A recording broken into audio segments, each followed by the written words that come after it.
الحمد لله وكفى والصلاة والسلام على من لا نبي بعده أما بعد فأعوذ بالله من الشيطان الرجيم بسم الله الرحمن الرحيم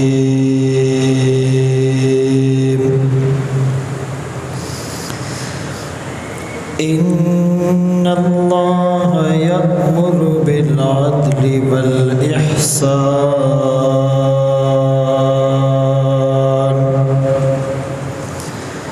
وإيتاء ذي القربى وينهى عن الفحشاء والمنكر والبغي وقال النبي صلى الله عليه وسلم الدين النصيحة أو كما قال عليه الصلاة والسلام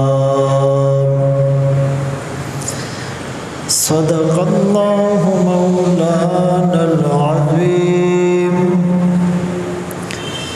وصدق رسوله النبي الأمي الهاشمي المدني الكريم ونحن على ذلك لمن الشاهدين والشاكرين والحمد لله رب العالمين.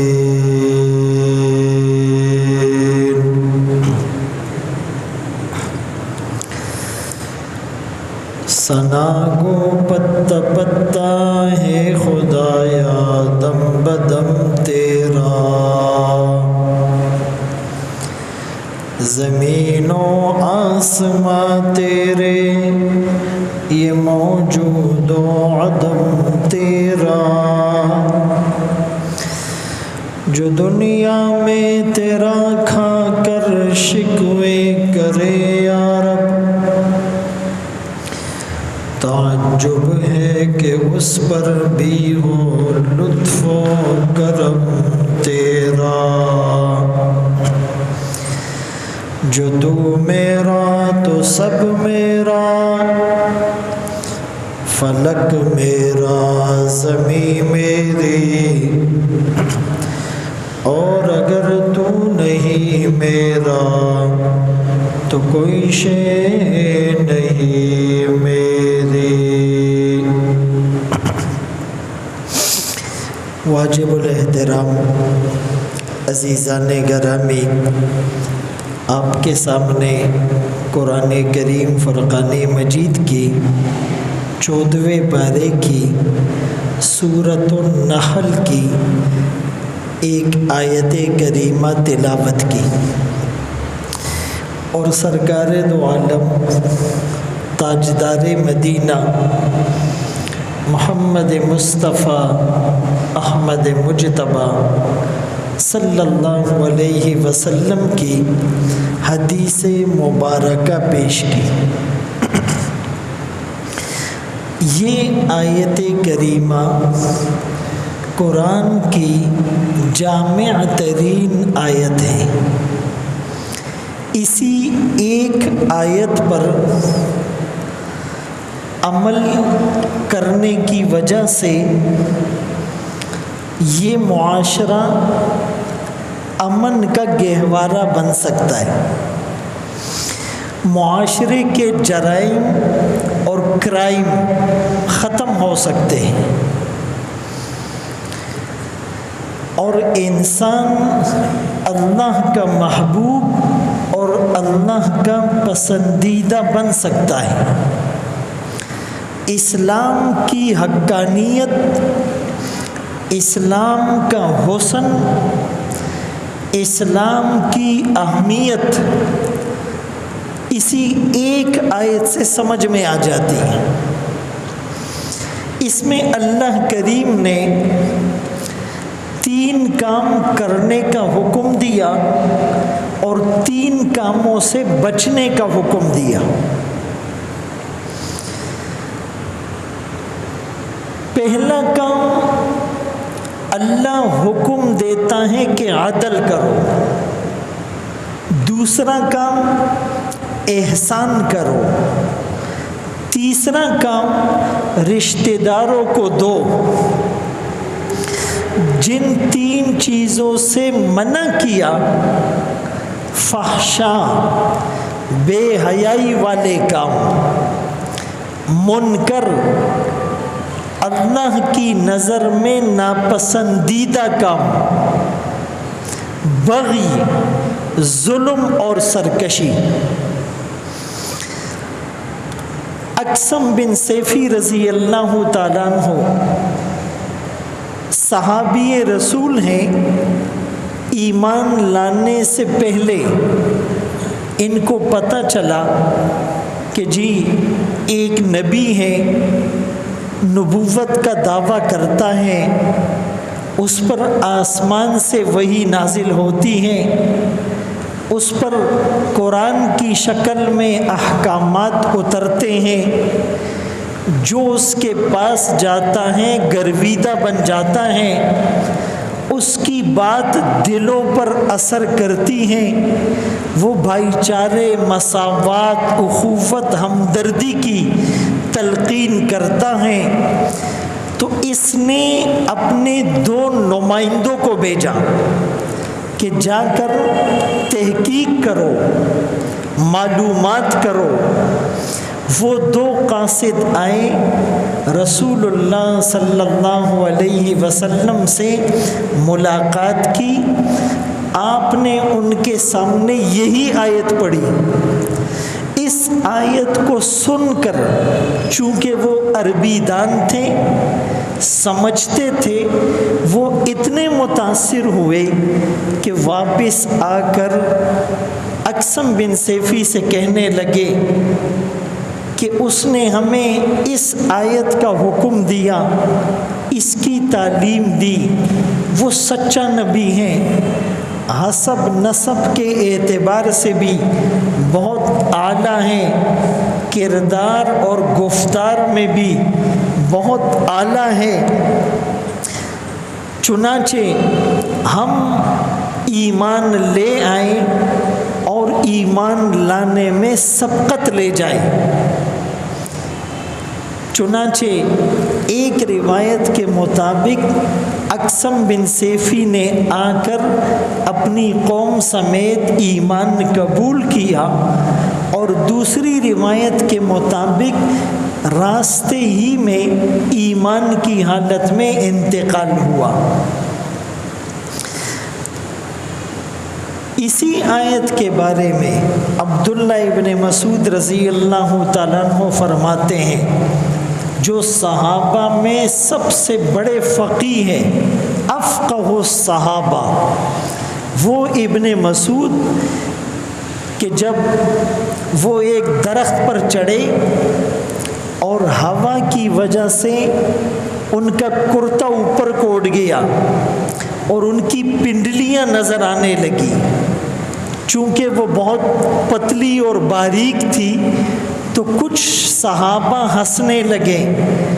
آپ صلی اللہ علیہ وسلم نے فرمایا، ابن مسعود کی پتلی اور باریک پنڈلیوں کو دیکھ کر مسکرانے والوں، اللہ کے ہاں یہ اتنا قیمتی ہیں کہ اس کی یہ پنڈلیاں ترازو میں احد پہاڑ سے بھی زیادہ وزنی ہیں۔ امام ابو حنیفہ رحمۃ اللہ نے، جو امام اعظم ہیں، ان کے مسلک کا جو مدار ہے وہ عبداللہ ابن مسعود رضی اللہ تعالیٰ عنہ کی فقہ پر بیس ہے۔ تو یہ عبداللہ ابن مسعود رضی اللہ تعالیٰ عنہ فرماتے ہیں، یہ وہی ابن مسعود ہیں کہ جب اسلام کے ابتدائی دن تھے، مسلمان چھپ کر نماز پڑھتے، قرآن کی تلاوت کرتے تھے، اپنے ایمان کو ظاہر کرنا اپنی موت کو دعوت دینا تھا۔ مشرکین کے اور ان سرداروں کے مظالم کو دیکھ کر زمین پر بھی لرزہ طاری ہوتا تھا۔ اس وقت یہ بیت اللہ پر چودراہٹ جمائے ہوئے تھے سرداران قریش۔ تو عبداللہ ابن مسعود رضی اللہ تعالیٰ عنہ گئے اور بیت اللہ کی چھاؤں میں سورۃ الرحمن زور سے پڑھی، الرحمن علم القرآن خلق الانسان علمہ البیان الشمس والقمر بحسبان والنجم والشجر يسجدان والسماء رفعها ووضع الميزان الا تطغوا في الميزان واقيموا الوزن بالقسط ولا تخسروا الميزان والارض وضعها للانام۔ اب جو ہی قرآن زور سے پڑھنا شروع کیا تو مشرکین ان پر ٹوٹ پڑے اور مار مار کر لہو لہان کر دیا، لیکن یہ سورہ رحمان پڑھتے رہے۔ تو یہ اب ابن مسعود فرماتے ہیں کہ قرآن کی سب سے جامع آیت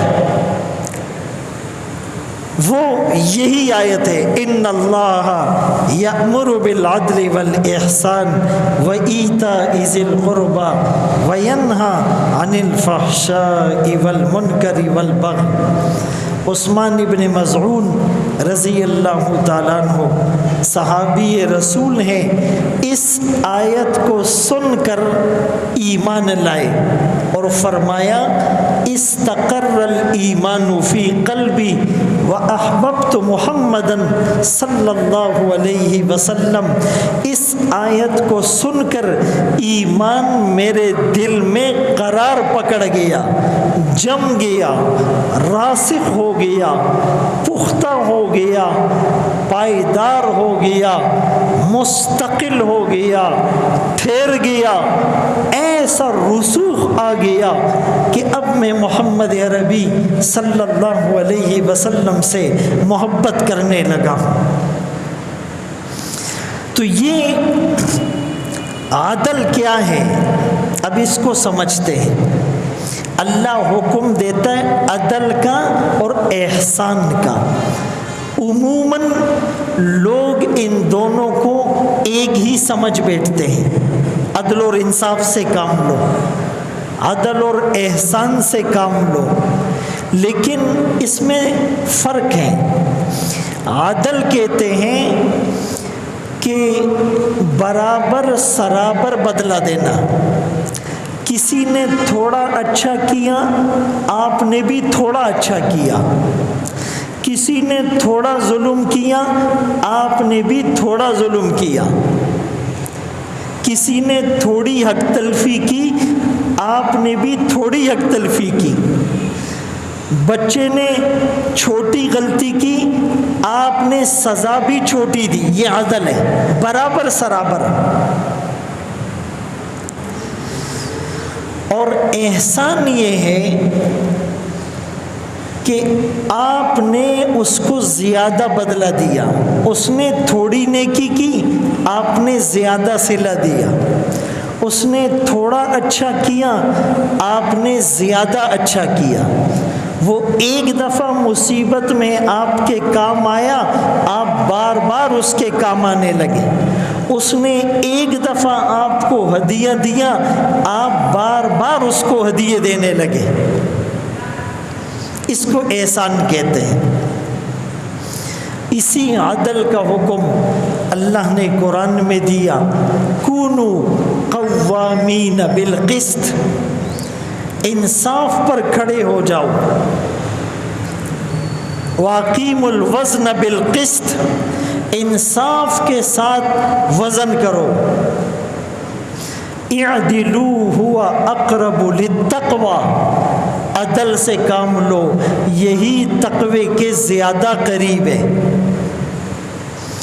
اب یہ عدل عقائد میں بھی عدل ہو، عقیدے میں عدل ہو، یعنی کچھ لوگ وہ توحید میں اتنا آگے بڑھتے ہیں کہ اللہ کے وجود کا بھی انکار کر دیتے ہیں، وہ بھی گمراہ ہیں، اور کچھ اللہ کے ساتھ اتنا شریک ٹھہراتے ہیں کہ وہ شرک کے زمرے میں آتا ہے، یہ بھی غلط ہے۔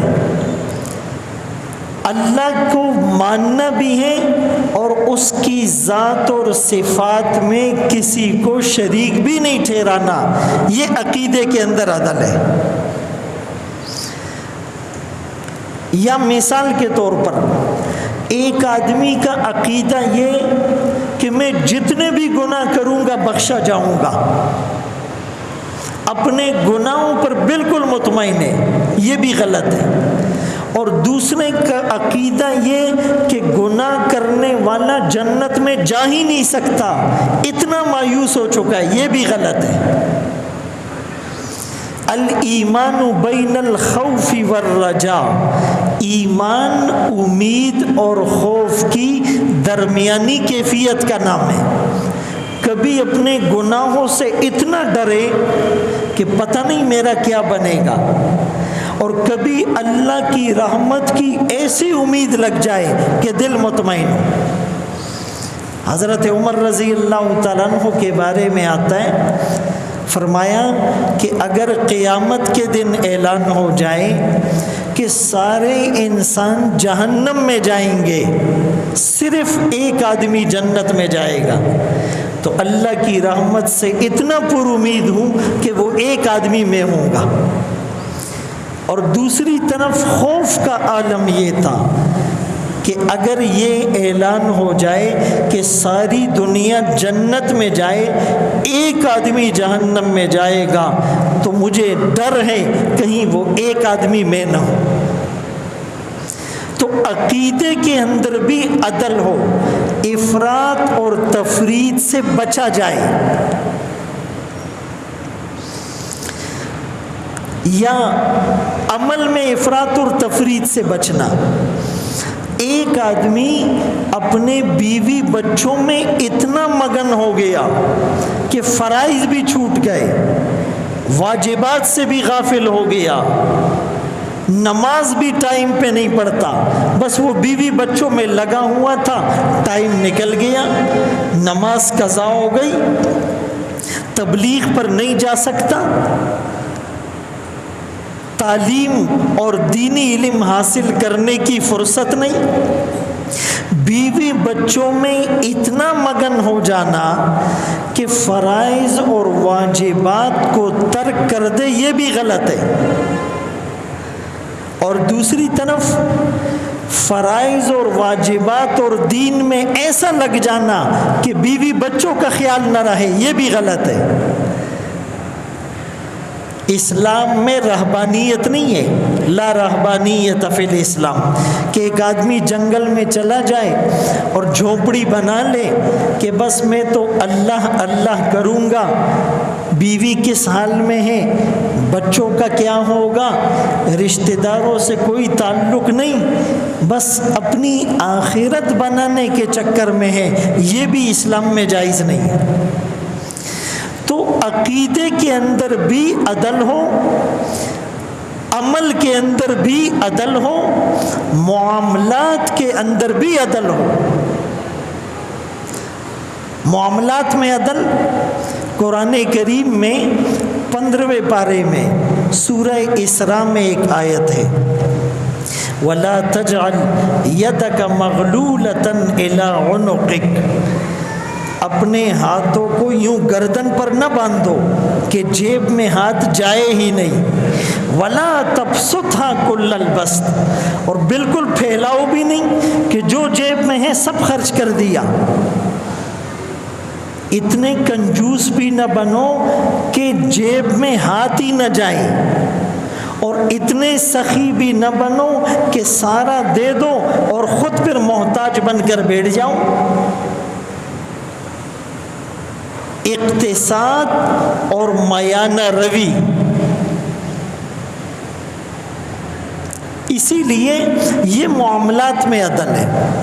اور عمل میں عدل کی ایک مثال سنت نبوی سے یہ ملتی ہے کہ سلمان فارسی رضی اللہ تعالیٰ عنہ صحابی رسول ہیں. ابو درداء رضی اللہ تعالیٰ عنہ کے گھر ملاقات کے لیے چلے گئے تو ان کی گھر والی نے کہا کہ وہ تو موجود نہیں ہیں، آپ بیٹھے، وہ آتے ہی ہوں گے. تو اس زمانے میں شاید پردے کا حکم نہیں آیا ہو، یا سلمان فارسی رضی اللہ تعالیٰ عنہ نے گھر کے حالات سے اندازہ لگایا کہ یہ عورت گھریلو امور پر اتنی توجہ نہیں دیتی. تو کہا بہن تم اپنا اور اپنے گھر کا خیال کیوں نہیں رکھتی؟ تو اس نے کہا کہ تمہارا بھائی، یعنی اپنے شوہر کے بارے میں کہا، ابو درداء کو مجھ سے اور گھر سے کوئی غرض ہی نہیں، اپنی عبادت میں مگن رہتا ہے، تو میں کس کے لیے اپنے آپ کو اور گھر کو سجاؤں، زیب و زینت اختیار کروں. فرمایا اچھا. کچھ دیر کے بعد ابو درداء رضی اللہ تعالیٰ عنہ آئے، دعا سلام کی، کچھ کھانے کا سامان پیش کیا گیا. حضرت ابو درداء رضی اللہ تعالیٰ عنہ نے کہا حضرت سلمان فارسی سے جو مہمان تھے کہ آپ کھائیں. انہوں نے کہا آپ بھی کھائے. تو حضرت ابو درداء رضی اللہ تعالیٰ عنہ کہنے لگے میں تو روزے سے ہوں، نفلی روزہ تھا، اور وہ کثرت سے روزے رکھتے تھے. تو آپ نے فرمایا کہ جب تک تم نہیں کھاؤ گے میں بھی نہیں کھاؤں گا. مجبوراً انہوں نے نفلی روزہ توڑ دیا، ساتھ کھایا. پھر جب رات کا وقت ہوا ان کے لیے بستر لگایا گیا، مہمان سے کہا گیا آپ آرام کریں. انہوں نے کہا آپ بھی آرام کریں. کہا میں تو ساری رات عبادت کرتا ہوں. فرمایا تم نہیں سوؤ گے میں بھی نہیں سوؤں گا. پھر مجبور ہو گیا، ان کو بھی سلا دیا. اب تہجد کے قریب دونوں اٹھے، تہجد پڑھی، دعائیں مانگی، اور پھر فجر پڑھی، اور پھر رسول اللہ صلی اللہ علیہ وسلم کی خدمت میں حاضر ہو گئے. ہمیشہ روزہ رکھنے والا جب نہ رکھے تو طبیعت پر بوجھ آتا ہے. ہمیشہ رات کو عبادت کرنے والا جب عبادت نہ کر پائے تو پریشان ہوتا ہے. تو رسول اللہ صلی اللہ علیہ وسلم کے سامنے اپنی اس پریشانی کا اظہار کیا کہ کل میرے ساتھ یہ معاجرہ ہوا، انہوں نے میرا روزہ بھی توڑوا دیا اور رات کو ساری رات عبادت کرنے سے بھی روکا. تو حضرت سلمان فارسی رضی اللہ تعالیٰ عنہ نے فرمائے بالکل میں نے ایسے کہا ہے. رسول اللہ صلی اللہ علیہ وسلم نے حضرت سلمان فارسی رضی اللہ تعالیٰ عنہ کی تائید کی کہ سلمان نے ٹھیک کیا. ان لجسدک علیک حقا، تیرے جسم کا تجھ پر حق ہے. ہر وقت روزہ رکھے گا جسم کمزور ہو جائے گا.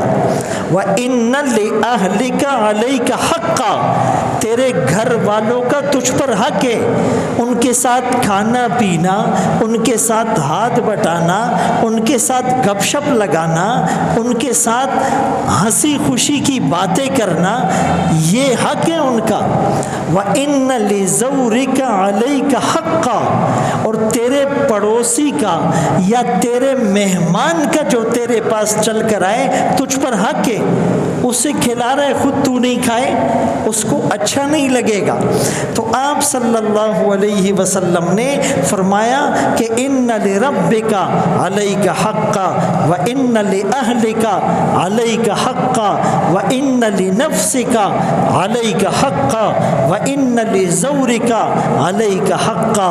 اللہ کا تجھ پر حق ہے، تیرے بدن کا تجھ پر حق ہے، تیرے گھر والوں کا تجھ پر حق ہیں تیرے رشتہ دار، پڑوسی اور تیرے پاس آنے والے مہمانوں کا تجھ پر حق ہے۔ فرمایا میں نبی ہوں، میں سوتا بھی ہوں، عبادت بھی کرتا ہوں، میں روزہ بھی رکھتا ہوں اور کبھی افطار بھی کرتا ہوں، اور میں نے شادی کی ہے۔ جب کچھ صحابہ نے کہا کہ جی ہم شادیاں ہی نہیں کریں گے کہ بیوی بچوں کی ٹینشن ہوگی تو عبادت میں خلل آئے گا، تو آپ نے فرمایا یہ غلط ہے، تم نے شادیاں بھی کرنی ہے۔ تو اسلام اعتدال اور عدل کی بات کرتا ہے، ہمارے عقیدے میں عدل ہو، اعتدال ہو، ہمارے عمل میں عدل ہو، اعتدال ہو، ہمارے معاملات میں عدل ہو، اعتدال ہو، ہماری عبادتوں میں عدل ہو، اعتدال ہو، ہماری تبلیغ میں عدل ہو، اعتدال ہو، ہمارے جہاد میں عدل ہو، اعتدال ہو۔ ان سارے امور کو پوچھ پوچھ کر ہم نے چلنا ہے۔ کچھ لوگ بہت دیندار ہوتے ہیں لیکن ان کے گھر کا نظام ڈسٹرب ہوتا ہے، چونکہ وہ اپنے ذہن سے چل رہے ہوتے ہیں، اور کچھ لوگوں کے گھر کا نظام اچھا ہوتا ہے لیکن دینی اعتبار سے سست ہوتے، وہ سمجھتے بس گھر والوں کی خدمت کرو یہی جنت ہے۔ کہتے بیوی کا بھی تو حق ہے، بیوی کا ایسا حق نہیں ہے کہ تم اس میں لگ کر اللہ کے حق کو چھوڑ دو، بچوں کا ایسا حق نہیں ہے کہ تم ان کی ناجائز خواہشات کو پورا کرنے کے لیے رشوت بھی لے رہے ہو، سود بھی لے رہے ہو، جھوٹ بھی بول رہے ہو، جھوٹی قسمیں کھا کر مال بھی بیچ رہے ہو، عیب چھپا کر مال بھی بیچ رہے ہو، ڈبل شفٹیں لگا کر، اوور ٹائم لگا کر تم بالکل دین سے دور ہو، ایسا حق بھی نہیں ہے ان کا۔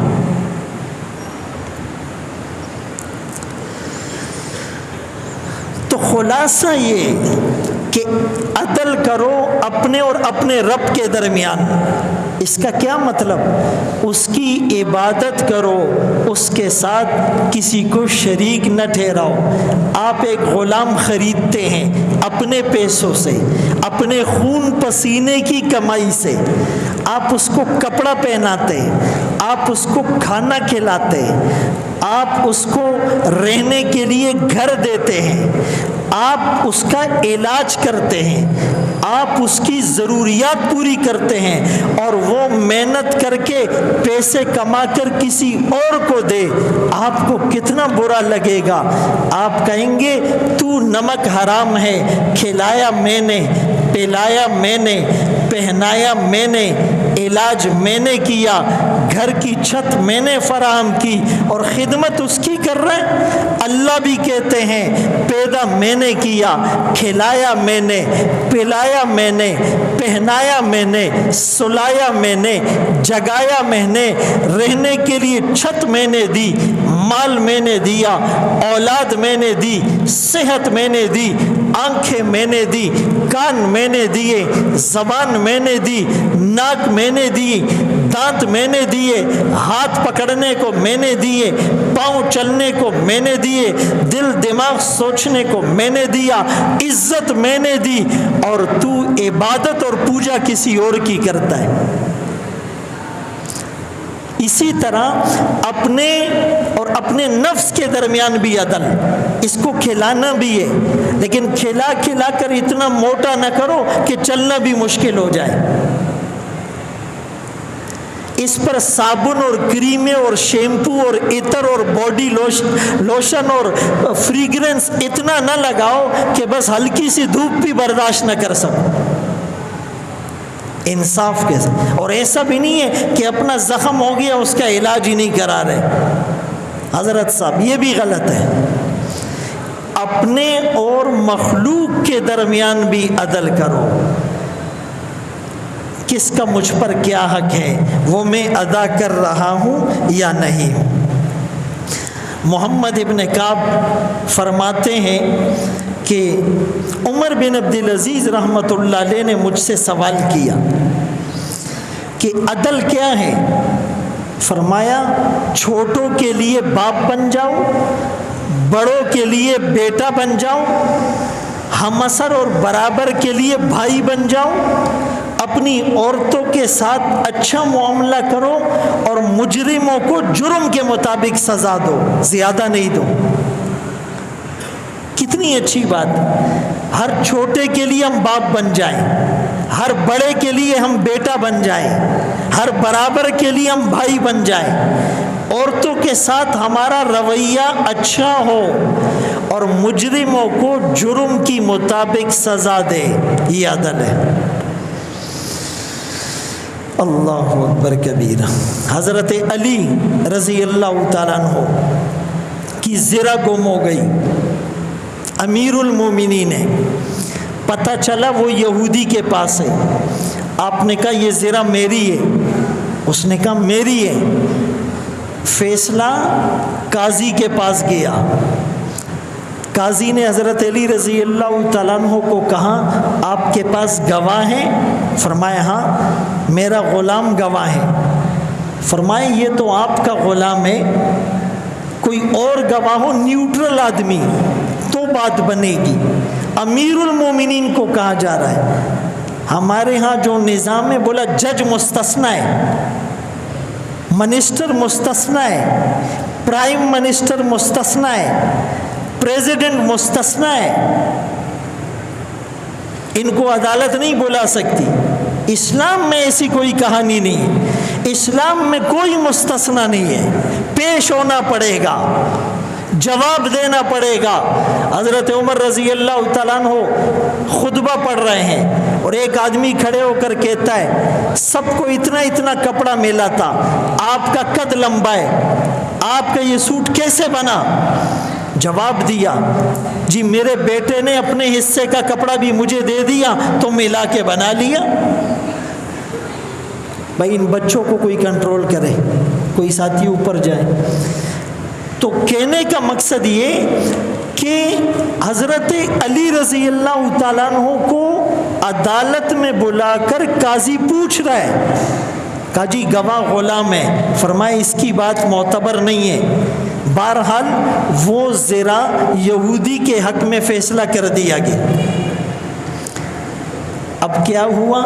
یہودی بے حیران ہوا کہ یہ تو عجیب دین ہے، امیر المومنین کو بلایا جا رہا ہے، وہ پیش ہو رہا ہے اور پھر اس کی گواہی کو نہیں تسلیم کیا جا رہا، وہ پھر بھی خاموش ہے، وہ اس پر احتجاج نہیں کرتا۔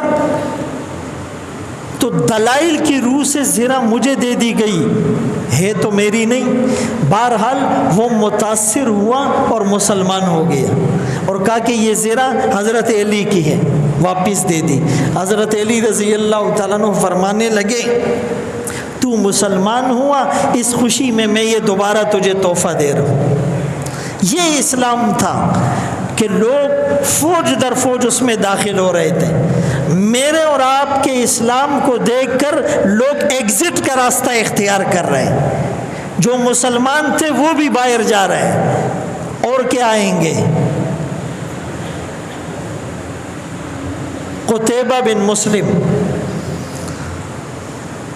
انہوں نے سمرقند کو فتح کیا اور فتح کرنے کے بعد سمرقند ازبکستان کا بڑا شہر اور مالی وسائل اور قدرتی ذخائر سے مالا مال مسلمانوں نے فتح کر لیا۔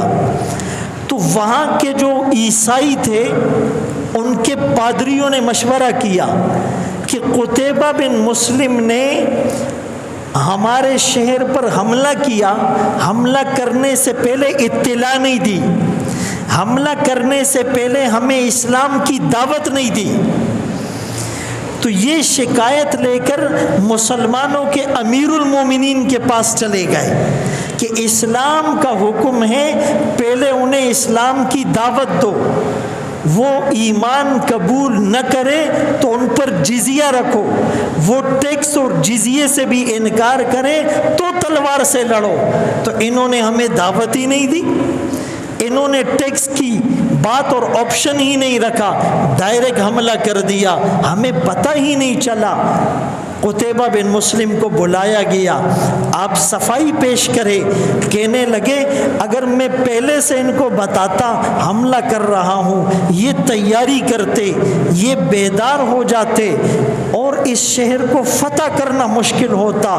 قاضی نے کہا جو بھی ہے بات پادریوں کی ٹھیک ہے، لہٰذا تم سب وہاں سے نکل جاؤ۔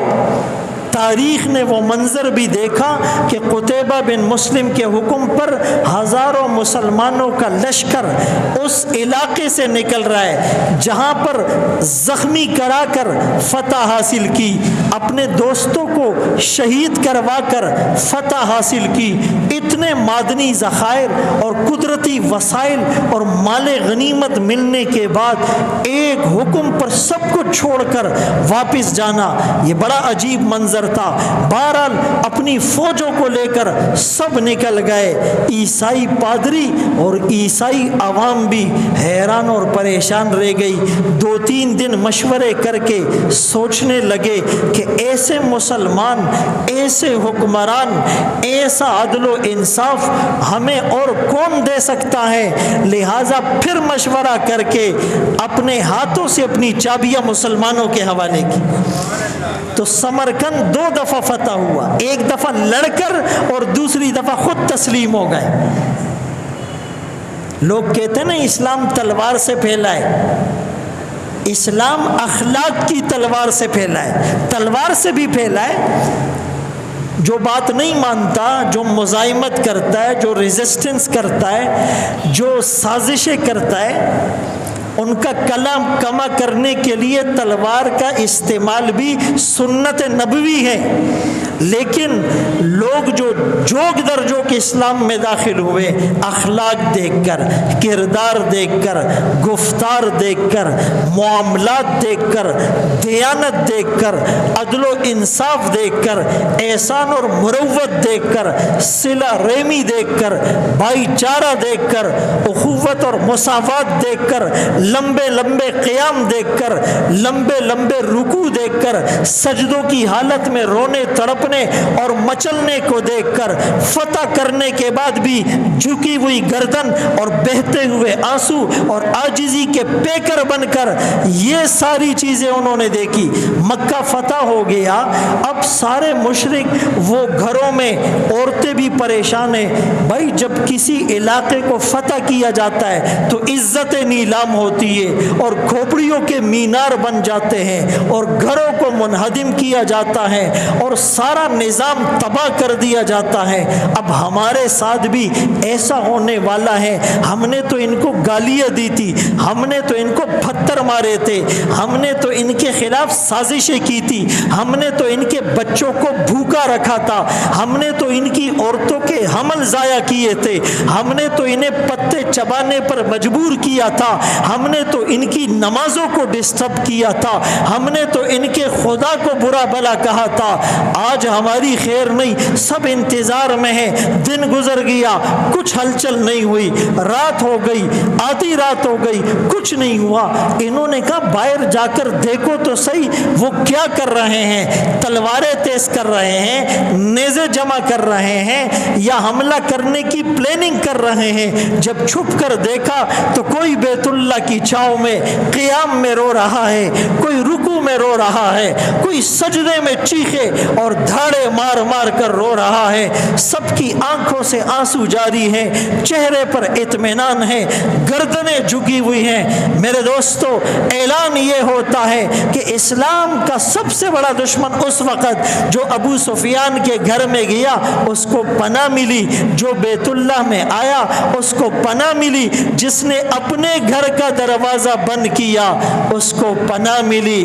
یہی تو وجہ تھی کہ لوگ مسلمان ہوئے، لوگ مسلمان ہوئے۔ سلام اس پر جس نے خون کے پیاسوں کو قبائیں دی، سلام اس پر گالیاں سختیاں سن کر دعائیں دی، سلام اس پر دشمن کو حیات جاویدہ دے دی، سلام اس پر ابو سفیان کو جس نے اما دے دی، سلام اس پر جس نے فضل کے موتی بکھیرے ہیں، سلام سلام اس پر بھروسے جس نے فرمایا یہ میرے ہیں، سلام اس پر فضا جس نے زمانے کی بدل ڈالی، سلام اس پر جس نے کفر کی قوت کو چل ڈالی، سلام اے آمنہ کے لال، اے محبوب سبحانی، سلام فخر موجودات، فخر نوع انسانی۔